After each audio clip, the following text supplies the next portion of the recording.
जय हिंद दोस्तों। आज देखेंगे मेरे भाई हम लोकसभा राज्यसभा। इसके पहले हमने देख लिया था राष्ट्रपति उपराष्ट्रपति। देखो, संसद के 3 सदन होते हैं, लोकसभा, राज्यसभा, राष्ट्रपति। ठीक, राष्ट्रपति हमने देख लिया है। आज देखेंगे लोकसभा राज्यसभा। अब देखो, इसको पहले याद करेंगे लोकसभा किस आर्टिकल में है और राज्यसभा किस आर्टिकल में। देखो, इसकी ट्रिक है, हम लिखेंगे सरल। सरल में संसद, रा से राज्यसभा, ला से लोकसभा। 79, 80, 81। ठीक, 79 संसद हो गया, लोकसभा, राज्यसभा। ठीक, अब हम देखेंगे लोकसभा के बारे में। लोकसभा है क्या? लोकसभा को जनता का सदन कहते हैं, क्योंकि इसमें संसद का चुनाव होता है। जैसे हम सांसद को वोट देते हैं, कभी ये नहीं होता कि हम किसी प्रधानमंत्री को जाके वोट देते हों। आपने कभी ये नहीं सुना होगा कि आज प्रधानमंत्री का चुनाव हो रहा है। हम सांसद चुनते हैं।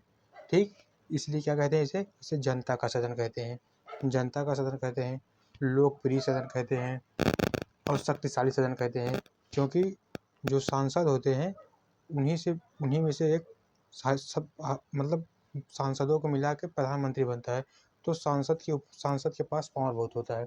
ठीक, अब कुल कितने सांसद होते हैं हमारे देश में? टोटल जब सब संविधान बना तो 552 सांसद का प्रावधान था। उसके बाद उसमें 2 एंग्लो इंडियन थे और 550 निर्वाचित थे, मतलब मैक्सिमम 552 सांसद हो सकते हैं।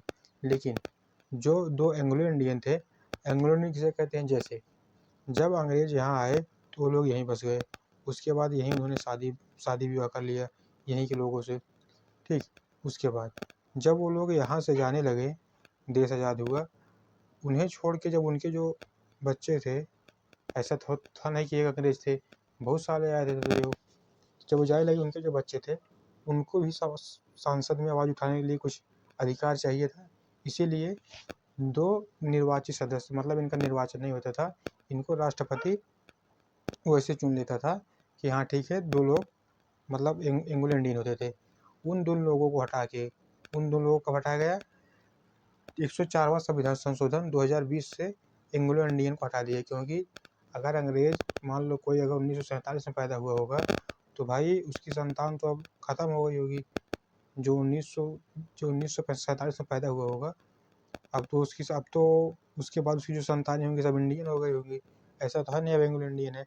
तो यह समाप्त कर दिया गया। कब समाप्त कर दिया गया? 104वां संविधान संशोधन 2020। ठीक, बचा कितना? हमारे यहाँ 550 सांसद बचे, मतलब मैक्सिमम हम 550 सांसदों को चुन सकते हैं।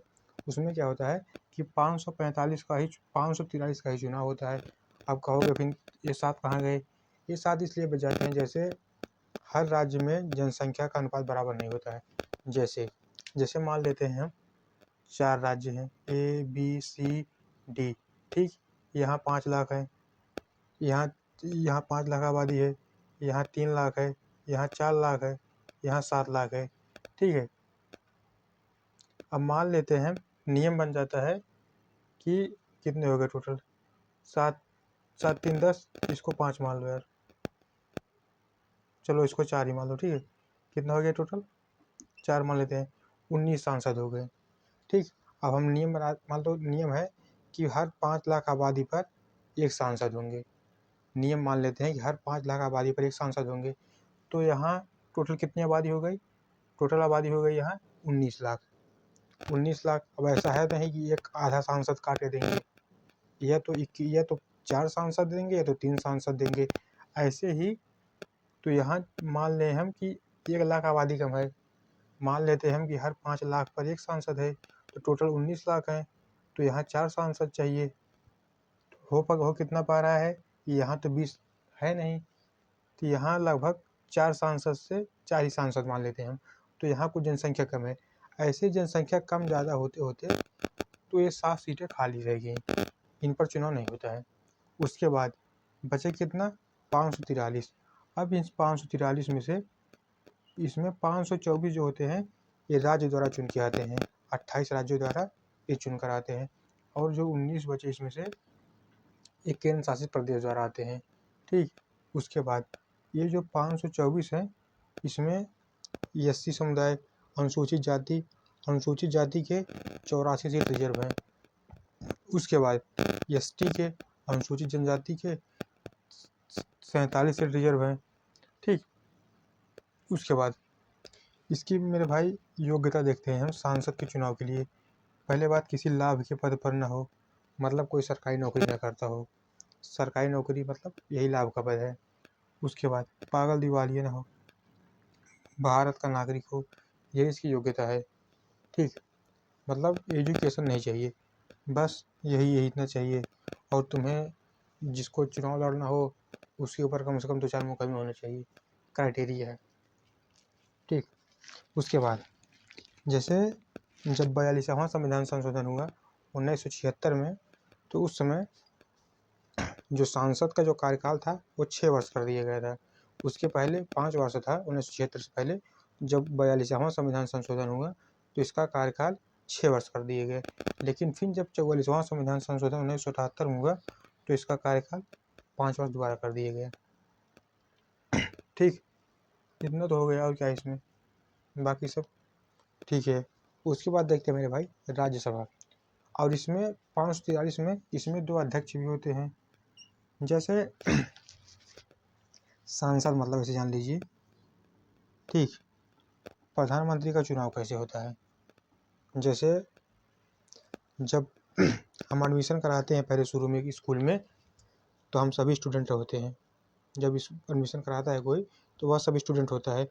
स्टूडेंट मतलब जितने भी क्लास में स्टूडेंट हैं उन सबको सांसद मान लो।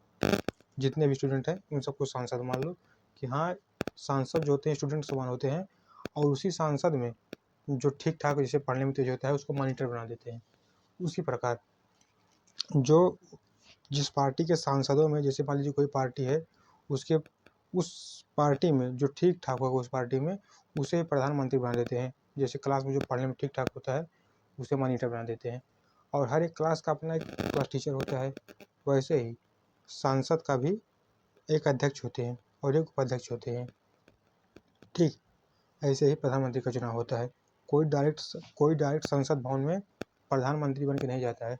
जो भी जाता है संसद का चुनाव लड़के ही जाता है। उसके बाद पार्टी जिसे डिसाइड करती है वही प्रधानमंत्री बनता है। ठीक, उसके बाद देखते हैं राज्यसभा। राज्यसभा क्या है, यह उच्च सदन है। इसमें कुल 250 सीटें होती हैं। मैक्सिमम 250 सीटों पर चुनाव हो सकता है। उसके बाद इसमें 5 सीटों पर चुनाव नहीं होता है, क्योंकि मैक्सिमम 250 सीटों पर हो सकता है, तो 250 सीटों पर हो ही नहीं पाता, 245 सीटों पर ही होता है। 245 सीटों में 233 सीटों पर चुनाव होता है और 12 सीटों पर राज्यसभा जो है राष्ट्रपति महोदय इसको मनोनीत कर लेते हैं। जैसे कोई खेल में अच्छा है, संस्कृत में अच्छा है, और ऐसे 12 सदस्यों को राष्ट्रपति महोदय मनोनीत कर लेते हैं। उसके बाद ये जो 233 है, इसमें 225 का तो राज्य से होता है, चुनाव होता है। चुनाव नहीं होता है सांसद का, ये इनका अप्रत्यक्ष चुनाव होता है राज्यसभा का। उसके बाद इसमें जो 8 होते हैं वो केंद्र शासित प्रदेश से आते हैं। ठीक, उसके बाद इनकी आयु कितनी होती है राज्यसभा की, राज्यसभा के चुनाव की आयु होती है 30 वर्ष, और लोकसभा के चुनाव की आयु होती है 25 वर्ष। ठीक है, मान लेते हैं लोकसभा हो गया, ये हो गया राज्यसभा, इनकी आयु कितना हो गई। उसके बाद ये क्या हो गया, ये सांसद के भाग हो, इस संसद के सदन अंग हो गए। उसके बाद यहाँ लेते हैं विधानमंडल। उसके बाद ऊपर भी देख लेते हैं विधानमंडल।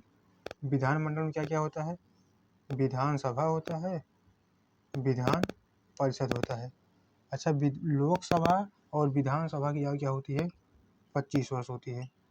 और राज्यसभा और विधान परिषद, इनकी आयु कितनी होती है, 30 वर्ष।